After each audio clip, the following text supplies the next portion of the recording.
I'm Brad Anderson. I'm a job creator.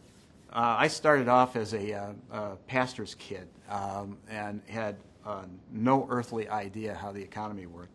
I also was, to please my father, I went to the seminary, and after leaving the seminary, had no idea what to do with my life. But I loved music, and I bought a stereo system when I was in college that I loved.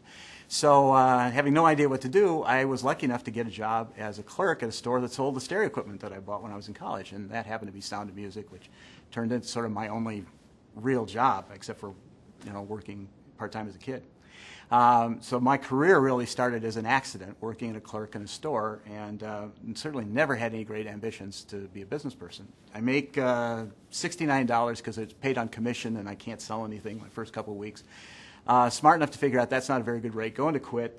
They convinced me to stay for another couple of weeks because they needed a warm body there. And in the next couple of weeks, I was so frustrated because I couldn't sell anything that I went and decided, well, what if I did something for a customer that was insanely irrational, but so much in the interest of the customer that maybe he'd buy even from me?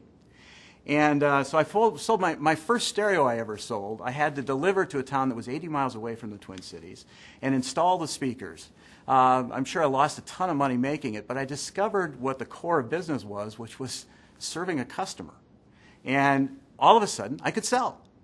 And so during the 70s, I wound up managing this little tiny 3-person store and an audio hobbyist, and would have still probably been doing that, except Best Buy got into trouble. And when it got into trouble, it was then called Sound of Music. It was basically financially insolvent, and that meant that the founder of the company came out and asked my opinion as to who should lead, and out of character, I said I should. And he was crazy enough to give me a shot. And so in late 1979, came into the office, and we started changing the nature of what Best Buy was, and gradually went into opening large format superstores. The first one of those opened in 1984, and then we had some success for a while. And our company, when it was founded in 1966, really through the early 80s had about 60 employees on average. Once we started having some success in the mid-80s as we started the superstores, and began to grow from, say, $4 million in sales to a larger number, we also were able to dramatically increase the employee base, and it grew from that 60-person base to, over the span of about 20 years, to 175,000 people. The company was built by the employees. The employees are the whole thing at the company.